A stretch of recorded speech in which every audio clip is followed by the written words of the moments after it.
Well, what can you expect when you find out the details that really show you that most of the members, most of the people who own these newspapers and work as anchormen and editors are part of the same club. 262 members of the Secret Council of Foreign Relations are journalists, correspondents, and communication executives. We don't have time to go into that detail, but I've already done so in the DVD I made. It's like a 5-disc, I think this was a 3-disc box set, Weapons of Mass Deception, where we go into that Fabian network and name the names and show how that particular edifice works, especially in the American context. Here's a couple of examples, though. In a dramatic movie, Collateral Damage, which came out just as the war on Iraq is proceeding,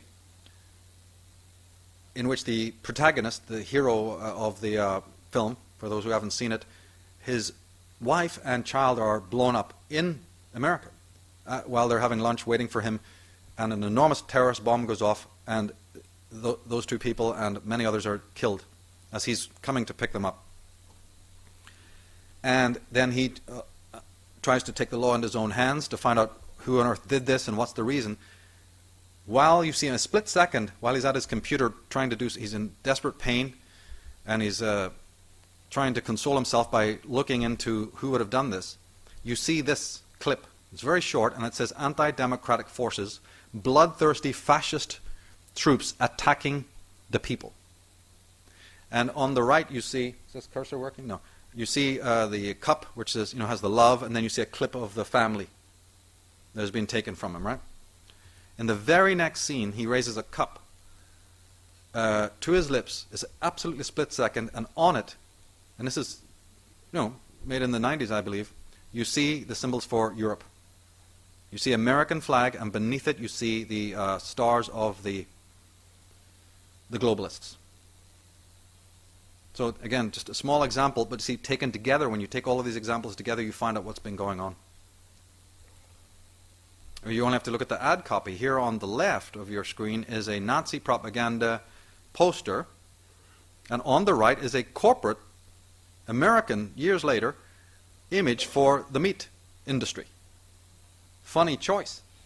Well, of course, now look, it wasn't the meat manager that thought this up. All companies go to advertising agents who know what to do, and they have the resources, they have the intelligence, and they have the images and designs that they know. And look at this. Absolutely in your face.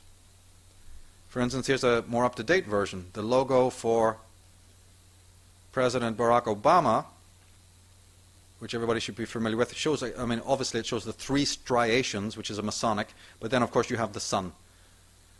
You have the famous image of the rising sun.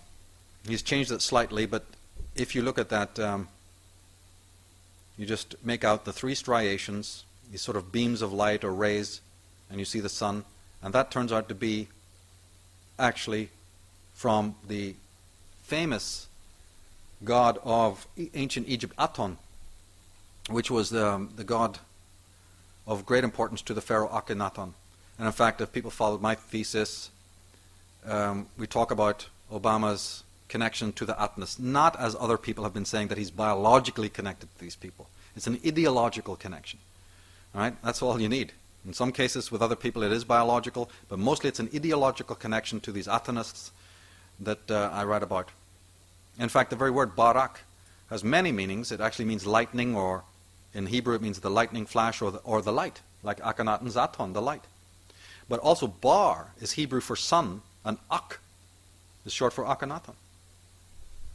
It's an interesting coincidence, I guess.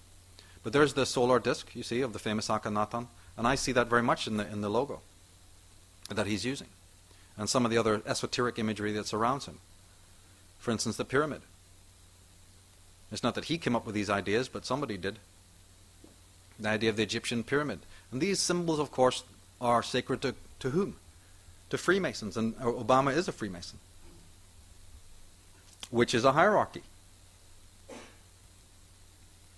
Now, Gore Vidal in Dreaming War says, "It has been no secret that corporate America openly and generously pays for our presidential elections. They also own the media, which is kept well nourished by disinformation from executive-controlled secret agencies like the CIA. Media also daily assures us that since we are the most envied and admired people on earth, right, that affluence again, everyone else on earth is eager to immigrate to the U.S. so that he can share in the greatest pie ever baked. And there's really no such thing, says Swinton, as an independent press in America.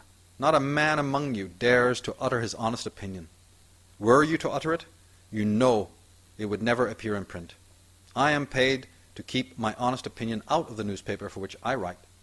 Were I to permit a single edition of the newspaper for which I write to contain an honest opinion, my occupation would be gone in less than 24 hours. The man who would be foolish enough to write his honest opinion would soon be walking the streets in search of another job. It is the duty of the New York journalist to lie, distort, to destroy and revile, to toady at the feet of Mammon, and to sell his country and his race for his daily bread, or what amounts to the same, for his salary.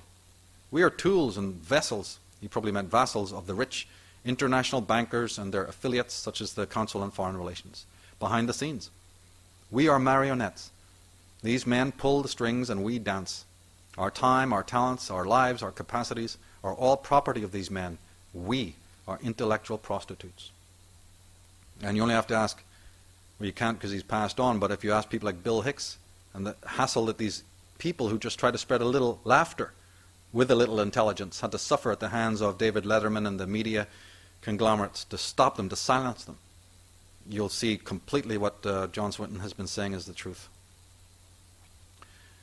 The great British novelist and writer J.K. Chesterton said that journalism is a false picture of the world, thrown upon a lighted screen in a darkened room so that the real world is not seen, and the unreal world is seen. We live under a secret government, conducted by a secret process called publicity.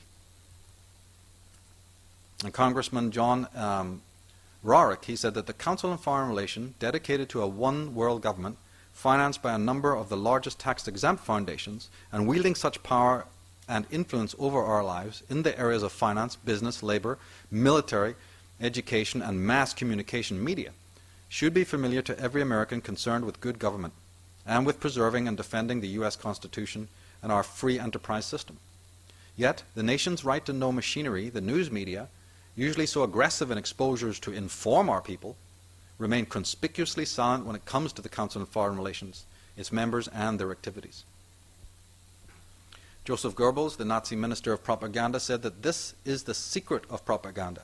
Those who are to be persuaded by it should be completely immersed in the ideas of the propaganda, without ever noticing that they are being immersed in it.